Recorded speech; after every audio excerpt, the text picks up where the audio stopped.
Hello everyone and welcome to the bank IQ. मेरा नाम है तरुण और अब हम करेंगे इनइक्वालिटीज़ का सेट नंबर 3।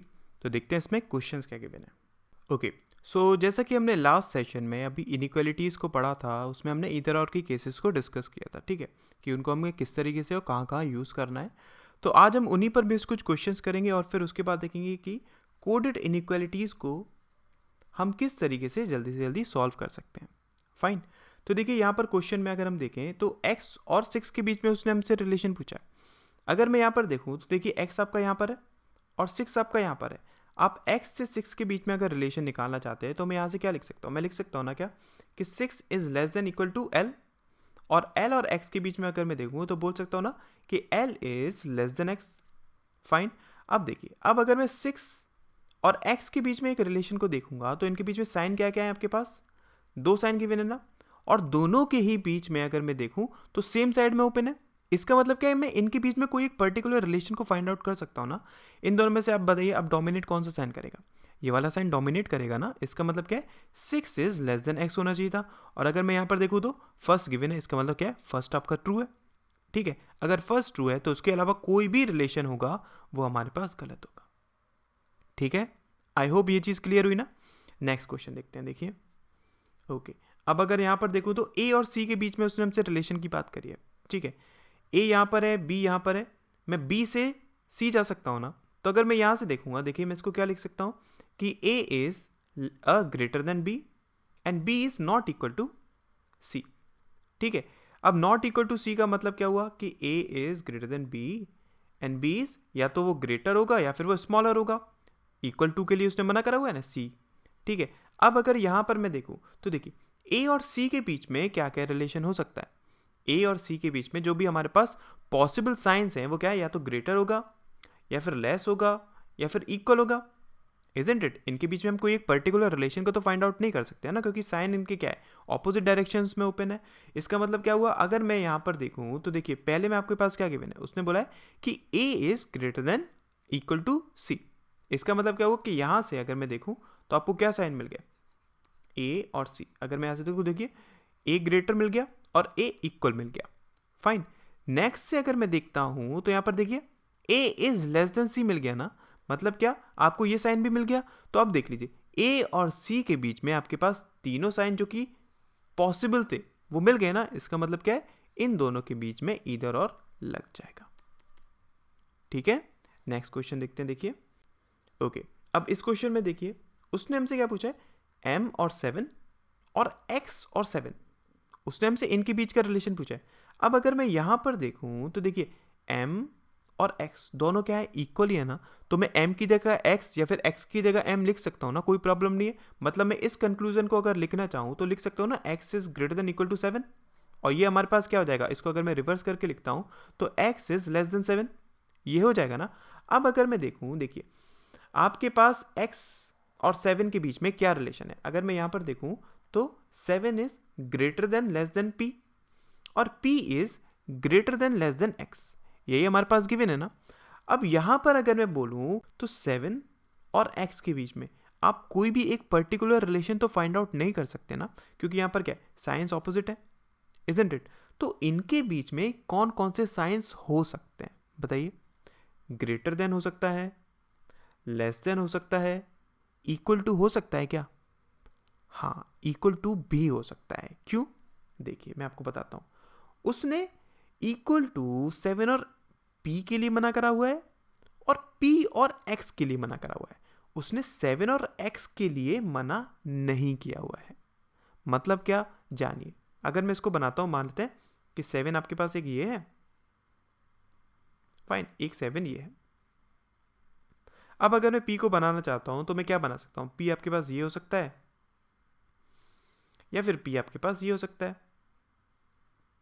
ठीक है, और p के अगर आप बनाना चाहते हैं और भी बना सकते हैं 7 से छोटा, लेकिन इक्वल नहीं होगा, बस ये मैं बना सकता हूं। अब अगर मैं x को बनाना चाहूं तो देखिए x क्या है, x आपका p से बड़ा है या फिर छोटा है ना।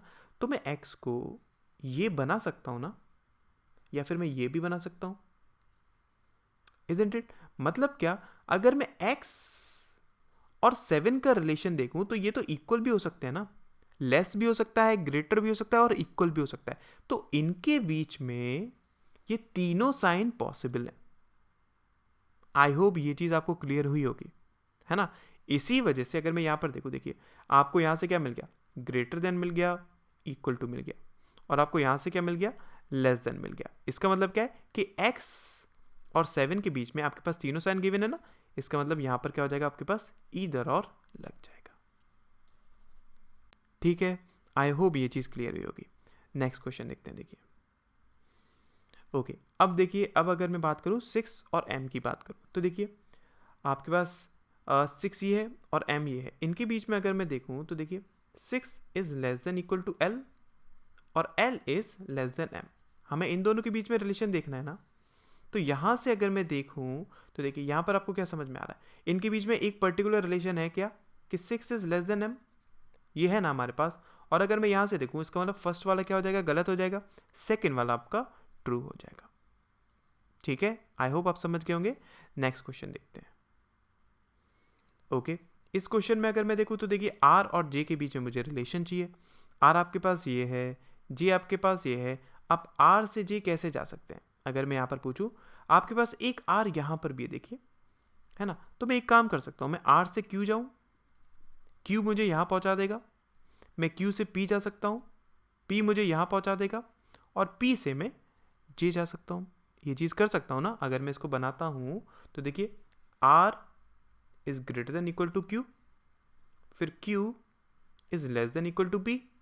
अगर अच्छा मैं अब यहीं पर देख लूँ, देख लीजिए r और p के बीच में ही कोई एक पर्टिकुलर रिलेशन क्लियर नहीं है, तो p और j के बीच में भी तो कोई एक पर्टिकुलर रिलेशन क्लियर नहीं होगा ना। ये बात आपको समझ में आई कि नहीं आई। अगर मैंने देखा r से q तो मैं जा सकता हूँ, इनके बीच में मैं रिलेशन निकाल सकता हूँ, लेकिन q से p अगर मैं देखता हूँ तो देखिए यहाँ पर ये इस साइड ओपन है, ये इस साइड ओपन है, मतलब r और p के बीच में मैं कोई रिलेशन नहीं फाइंड आउट कर पाऊंगा ना। अब यहाँ j हो, अब यहाँ कैसे भी साइंस हो, किसी भी तरीके की साइंस हो, आप इनके बीच में कोई भी एक पर्टिकुलर रिलेशन को फाइंड आउट नहीं कर सकते ना। इसीलिए ये क्या हो जाएगा, गलत हो जाएगा। ठीक है, ये चीज़ क्लियर हुई होगी ना आपको कि किस लिए गलत हुआ है। सेकंड चेक करते हैं, j और q के बीच में अगर मैं बात करूँ तो देखिए वही चीज़ करते हैं। अगर मैं यहाँ से देखूँ, j आपके पास ये है, ठीक है, j से मैं p जा सकता हूँ, j is greater then p, फिर p से मैं q जा सकता हूँ। अब p से जब मैं q जाऊँगा, in that case p is greater than equal to q आ रहा है ना। अब इनके बीच में अगर मैं रिलेशन को देखूंगा तो हाँ देखिए ये दो साइन गिवन है, दोनों एक साइड को ओपन है ना, इसमें से हाईएस्ट प्रायोरिटी किसकी होगी, इसकी होगी, मतलब क्या j is greater then q, और ये यहाँ पर गिवन है, इसलिए ये क्या हो जाएगा, सही हो जाएगा। ठीक है, आई होप यहाँ तक क्लियर हुआ होगा ना। अच्छा, q और g के बीच में अगर मैं देखूँ तो देखिए आपके पास g ये है और q ये है। अब g से q कैसे आ सकते हैं, r के थ्रू ना, मतलब क्या कि g इज़, अगर मैं यहाँ से देखूँ तो लेस देन r, और अगर मैं यहाँ से देखूँ तो देखिए r is greater than equal to q। फिर से वही चीज़, मैं g से q के बीच में जा ही नहीं सकता हूँ, इसका मतलब क्या, इनके बीच में कोई भी एक रिलेशन फाइंड आउट नहीं कर सकता हूँ ना, तो ये भी क्या हो जाएगा, गलत हो जाएगा। ठीक है, आई होप ये सारे क्वेश्चंस जितने भी अभी तक हमने करे वो आपको समझ में आए होंगे, और अगर नहीं क्लियर हुए तो कोई बात नहीं, हम लोग और भी क्वेश्चंस करेंगे तब क्लियर हो जाएंगे। ठीक है, ओके। सो अब हम डिस्कस कर लेते हैं कोडेड इनइक्वालिटीज़ को। ठीक है, तो कोडेड इनइक्वालिटीज़ क्या होता है ना, कोडेड इनइक्वालिटीज़ में आपके पास कुछ सिंबल्स दिए जाते हैं। वो बोल देगा क्या कि डॉलर साइन का मतलब क्या है, ग्रेटर देन, ठीक है, एट द रेट का मतलब क्या है, लेस देन, परसेंटेज का मतलब क्या है, ग्रेटर देन इक्वल टू, और एक्सक्लेमेशन का मतलब क्या है, लेस देन इक्वल टू, और मान लेते हैं क्या कि हैश का मतलब क्या है, इक्वल टू। वो बस क्या करेगा, इनको कुछ कोड दे देगा, और कोड्स में ही आपको स्टेटमेंट्स भी मिलेंगे और आपको कंक्लूजन्स भी मिलेंगे। ठीक है, अब इनको किस तरीके से हमें जल्दी करना होगा वो चीज़ सीखनी है, क्योंकि इनको अगर हम नॉर्मली सबको डिकोड करके करेंगे ना, इन दैट केस वो बहुत टाइम लेता है। ठीक है, जैसे कि अगर मैं एक क्वेश्चन की बात करूं आपसे, जैसे कि इस क्वेश्चन में अगर मैं यहाँ पर हर एक स्टेटमेंट को पहले डिकोड करूँ और फिर कंक्लूजन को डिकोड करूँ, उसके बाद अगर मैं क्वेश्चन को करूँगा, इन दैट केस वो बहुत टाइम लेगा ना। तो इसको शॉर्ट से शॉर्ट में हम किस तरीके से करते हैं उसी को सीखते हैं, और इस क्वेश्चन में मैं आपको बताता हूँ कि हमें किस तरीके से उसे करना है। बस आप स्टेप वाइज उसको सीख लीजिए, बहुत ईजिली आप इन क्वेश्चंस को कर लेंगे। ठीक है, देखिए ओके, सो सबसे पहला आपको जो चीज़ करनी होती है वो क्या है, आपको एक डायग्राम बनाना है, ठीक है। डायग्राम में भी क्या, greater than, less than, greater than equal to, less than equal to और इक्वल टू, आपने ये साइंस बना लिया, ठीक है। अब इसके जो भी यहाँ पर कोड्स दिए हुए हैं ना, आप उनको इसके साथ में लिख लीजिए। मतलब क्या, यहाँ पर अगर मैं देखूँ तो एंड का साइन किस लिए, स्मॉलर देन के लिए। मतलब क्या, यहाँ पर आप एंड लिख लीजिए। अगर मैं बात करूँ एस्ट्रिक की, वो किस लिए यूज़ है, ग्रेटर देन के लिए, आप यहाँ पर एस्ट्रिक लिख लीजिए। उसके बाद कॉपीराइट किसके लिए यूज़ है, इधर स्मॉलर और इक्वल। मतलब क्या, आप कॉपीराइट यहाँ पर लिख लीजिए। उसके बाद अगर मैं बात करूँ डॉलर की, तो डॉलर किस लिए, ग्रेटर और इक्वल के लिए, तो डॉलर को आप यहाँ पर लिख लीजिए। उसके बाद अगर मैं हैश की बात करूँ तो हैश किस लिए, नीदर स्मॉलर नॉर ग्रेटर, मतलब क्या, इक्वल के लिए, तो आप हैश को यहाँ लिख लीजिए। सबसे पहला स्टेप क्या, डायग्राम, ठीक है।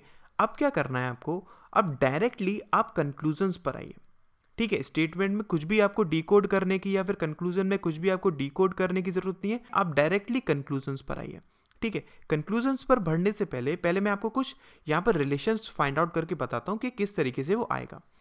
जैसे कि अगर मैं पूछूं आपसे, मुझे बताइए C और F के बीच में रिलेशन क्या होगा। अगर मैं इसको डिकोड करता हूं, इन दैट केस क्या होगा, देखिए C से E, अगर मैं देखूं क्या यहां पर गिवन है, एंड गिवन है, मतलब क्या, लेस देन। और E से F अगर मैं देखूं तो क्या गिवन है आपके पास, कॉपीराइट, मतलब क्या, लेस देन इक्वल टू। तो बताइए C और F के बीच में रिलेशन क्या होना चाहिए, C is less then F होना चाहिए ना। मतलब क्या, इसकी जगह क्या यूज होना चाहिए, एंड यूज होना चाहिए, इजंट इट। आपने ये चीज जान लिया डीकोड करके। अगर मैं बिना डीकोड करे यही चीज फाइंड आउट करना चाहता तो कैसे कर सकता था, उसको सीखिए। आपको सिंपली कुछ नहीं करना है, बस आपने देखा आपको रिलेशन निकालना है C और F के बीच में। आपने यहां पर लिखा C, यहां पर लिखा F। आप C से F कैसे जा सकते हैं, आप लेफ्ट से राइट जा रहे हैं ना, इजंट इट। यहां पर अगर आप देखेंगे, फिर से देखिए, मैं इसको थोड़ा सा रब करता हूं।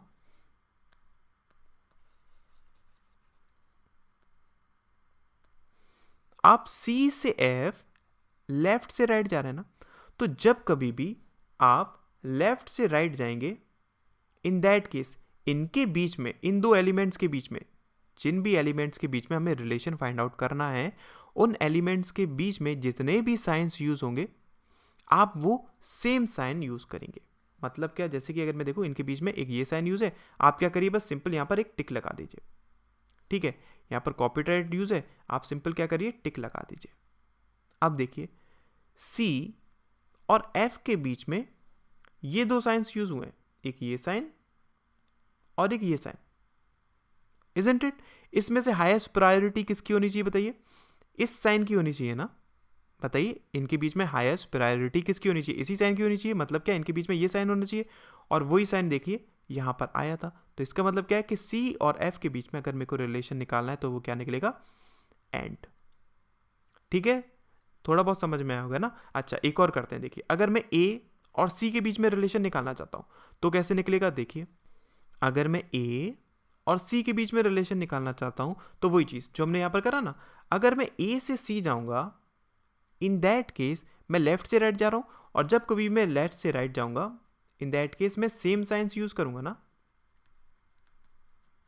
तो देखिए इनके बीच में क्या क्या साइन गिवन है, यहां पर हैश गिवन है, यहां पर एक टिक लगा दीजिए। उसके बाद क्या गिवन है, यहां पर एस्ट्रिक गिवन है, यहां पर साइन लगा दिए। अब देखिए यहां पर कौन कौन से साइन यूज हुआ है, एक ये साइन यूज हुआ है और एक ये साइन यूज हुआ है।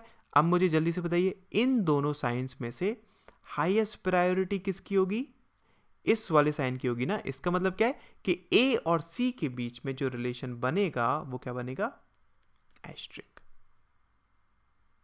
समझ में आया, जितना भी आया समझ में उतना ही अभी रखिए। अभी हम जब धीरे धीरे करके आगे बढ़ेंगे ना, तब सारी चीजें क्लियर होंगी। अच्छा, अब आगे देखिए, अब मैं इसी तरीके से आपसे बोलता, मुझे E और D में रिलेशन निकाल के बताइए। मैंने क्या बोला, आप मुझे E और D में रिलेशन निकालिए। अब अगर मैं देखूं E से अगर मैं D जाऊंगा तो मैं कैसे जाऊंगा, राइट से लेफ्ट जाऊंगा ना, इजंट इट। तो जब कभी भी आप राइट से लेफ्ट जाएंगे, इन दैट केस जो भी साइन इन एलिमेंट्स के बीच में यूज होंगे, आप उनके ऑपोजिट साइंस यूज करेंगे। मतलब क्या, जैसे कि अगर मैं यहां पर देखूं ना, आपके पास क्या पड़ा है, अ एंड, ठीक है, अगर मैं एंड देखूंगा ये वाला साइन है ना, आप ये साइन यूज नहीं करेंगे, आप इसका ऑपोजिट साइन मतलब ये साइन यूज करेंगे, यहां पर टिक लगाइए। ठीक है, अब अगर मैं यहां पर देखूं, यहां पर आपके पास क्या है, एस्ट्रिक गिवन है। अब यहां पर अगर एस्ट्रिक गिवन है तो आप एस्ट्रिक को यूज नहीं करिए, आप इसका ऑपोजिट यूज करिए, मतलब यहां पर साइन लगाइए, इजंट इट। अब देखिए इनके बीच में अगर मैं देखूं तो आपके पास एक ये साइन आया है और एक ये साइन आया है। अब आप मुझे बताइए, हमने एक चीज सीखी थी ना, किसी भी दो एलिमेंट्स के बीच में अगर साइंस सेम साइड के हैं, इन दैट केस में उसके आंसर को फाइंड आउट कर सकता हूं, मतलब मैं कोई रिलेशन निकाल सकता हूं। लेकिन यहां पर देखूं, एक आपके पास ये गिवन है और एक आपके पास ये यूज हुआ है। इसका सिंपल सा मतलब क्या हुआ कि आप E और D के बीच में कोई भी रिलेशन फाइंड आउट नहीं कर सकते। समझ में आया? क्लियर हुआ ये थोड़ा बहुत? अब देखिए आगे क्वेश्चन करते हैं, तब और जाके क्लियर हो जाएंगे। ठीक, देखिए ओके, तो फर्स्ट क्या करते हैं, हम क्वेश्चन करते हैं। देखिए कंक्लूजन क्या दिया है, E और B। अगर मुझे E से B का रिलेशन निकालना है तो मुझे क्या करना पड़ेगा, राइट से लेफ्ट जाना पड़ेगा ना। अगर मैं राइट से लेफ्ट जाऊंगा तो जो भी साइन इनके बीच में गिवन होंगे मैं उसके ऑपोजिट साइंस को यूज करूंगा। तो अगर मैं यहां से देखूं, देखिए जब मैं E से B जाऊंगा, इन दैट केस आपके पास एक क्या गिवन है, एंड गिवन है। आप एंड की जगह किसको यूज करेंगे, इसको। आपने एक राइट ट्रिक लगा दिया, ठीक है। उसके बाद देखिए क्या गिवन है यहाँ पर, एस्ट्रिक गिवन है। अगर आप एस्ट्रिक गिवन है, आप राइट से लेफ्ट जा रहे हैं, तो आप एस्ट्रिक की बजाय आप इसको यूज करेंगे, इसके ऑपोजिट साइन को ना। इसका मतलब क्या है ये। अब यहां से देख लीजिए, आपके पास जब भी मान लीजिए ये आपके पास क्या है, एक ग्रुप है और आपके पास एक ये ग्रुप है, तो जब कभी भी दो एलिमेंट्स के बीच में अलग अलग ग्रुप के साइंस यूज हो जाएं, आप क्या करिए, उनके बीच में कोई भी रिलेशन फाइंड आउट नहीं कर पाएंगे। बस सिंपल ये चीज लिख दीजिए। तो हमने देख लिया, यहीं पर हमें पता चल गया क्या, अगर मैं आगे कुछ भी करूंगा कोई इनके बीच में रिलेशन फाइंड आउट हो ही नहीं पाएगा ना, इसलिए फर्स्ट वाला क्या हो जाएगा, गलत हो जाएगा।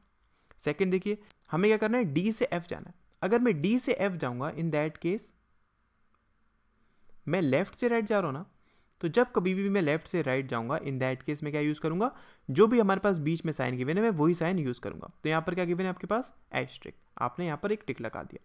उसके बाद एंड, आपने यहां पर एक टिक लगा दिया। अब देख लीजिए अलग अलग ग्रुप के आपके साइंस यूज हो गए ना, इसका मतलब क्या है, आप इनके बीच में कोई रिलेशन को फाइंड आउट नहीं कर सकते, इसलिए ये भी गलत हो जाएगा। ठीक है, नेक्स्ट करते हैं। देखिए नेक्स्ट में अगर मैं देखूं तो 3 और 6 के बीच में मुझे रिलेशन निकालना है। अब 3 से 6 जब मैं रिलेशन निकालूंगा तो मैं क्या कर रहा हूं, मैं लेफ्ट से राइट जा रहा हूं ना। अगर मैं लेफ्ट से राइट जाऊंगा, इसका मतलब क्या है, मैं इनके बीच में जो भी साइन गिवन है मैं वही साइन यूज करूंगा। कॉपी राइट, यहां पर टिक लगा दिया, हैश यहां पर टिक लगा दिया, उसके बाद डॉलर यहां पर टिक लगा दिया। अब देख लीजिए ये और ये अलग अलग ग्रुप्स के यूज हो गए ना, इसका मतलब क्या है, इनके बीच में भी आप रिलेशन को फाइंड आउट नहीं कर सकते हैं। फिर देखिए अब अगर मैं 3 से 2 की बात करूं, तो 3 से 2 आप कैसे जाएंगे, फिर वही आप लेफ्ट टू राइट जा रहे हैं ना, इसका मतलब क्या है, इनके बीच में जो भी साइन गिवन होगा आप वही साइन यूज करेंगे। कॉपीराइट, आपने टिक लगा लिया। उसके बाद क्या, हैश, आपने टिक लगा लिया। यही दो साइंस यूज हो रहे हैं ना। अब इन दोनों में से हाईएस्ट प्रायोरिटी किसकी होगी, कॉपीराइट की होगी। इसका मतलब क्या, इन दोनों के बीच में क्या साइन होना चाहिए था, कॉपीराइट का साइन होना चाहिए था। लेकिन यहां पर क्या गिवन है, एस्ट्रिक गिवन है ना, इसलिए ये भी गलत हो जाएगा। ठीक है, इसके बाद देखिए अब एफ से डी की अगर मैं बात करूं, एफ से डी आप कैसे जा सकते हैं, आप राइट टू लेफ्ट जाएंगे ना, और जब कभी भी आप राइट टू लेफ्ट जाएंगे तो जो भी साइन गिवन है मैं उसका ऑपोजिट साइन यूज करूंगा। मतलब क्या, यहां पर क्या गिवन है आपके पास, एंड गिवन है, तो मैं क्या यूज करूंगा, एस्ट्रिक। उसके बाद कॉपीराइट गिवन है, तो मैं क्या यूज करूंगा, डॉलर। उसके बाद फिर से कॉपीराइट, तो फिर से मैं डॉलर यूज करूंगा। फिर यहां पर क्या गिवन है आपके पास, हैश, हैश को मैं यूज करूंगा। हैश को आप इग्नोर भी कर सकते हैं, कोई प्रॉब्लम नहीं है। आपके पास देखिए ये 3 साइंस यूज हो रहे हैं, इसमें से हाईएस्ट प्रायोरिटी किसकी है, सिंगल साइन वाले की है ना। मतलब क्या, इनके बीच में क्या होना चाहिए था आपके पास, यहां पर एस्ट्रिक होना चाहिए था, लेकिन यहां पर गिवन क्या है, उसके बीच में डॉलर साइन गिवन है, इसलिए गलत हो जाएगा। ठीक है, अब देखिए ई से ए के बीच में और रिलेशन निकालते हैं। देखिए अगर मैं ई से ए जाऊंगा तो फिर से मैं राइट टू लेफ्ट जा रहा हूं, तो जो भी साइन बीच में गिवन होगा मैं उसको ऑपोजिट साइन यूज करूंगा। मतलब क्या, कॉपीराइट गिवन है तो मैं कौन सा साइन यूज करूंगा, ये साइन। उसके बाद हैश गिवन है तो मैं ये साइन यूज करूंगा। ओके, उसके बाद क्या गिवन है, देखिए एंड गिवन है। एंड गिवन है, इसका मतलब मैं क्या यूज करूंगा, एस्ट्रिक यूज करूंगा। फिर से इन तीनों में अगर मैं देखूंगा तो हाईएस्ट प्रायोरिटी किसकी होगी, इसकी होगी ना। ये साइन होना चाहिए इनके बीच में, और यही गिवन है, इसलिए ये सही हो जाएगा। ठीक है, सो आई होप जितना भी आज मैंने आपको समझाया उसमें से थोड़ा बहुत तो समझ में आया होगा। कोई बात नहीं अगर पूरा क्लियर नहीं हुआ है, नेक्स्ट वीडियो मैं पूरी तरीके से कोडेड इनइक्वालिटीज़ पर ही डेडिकेटेड करूंगा और बिल्कुल बेसिक से और डिटेल में इसको समझाऊंगा। ठीक है, तो अभी तक जितना क्लियर हुआ है उतना ही रखिए, कोई प्रॉब्लम नहीं, आगे हम लोग डिस्कस करते रहेंगे। ठीक, थैंक यू सो मच।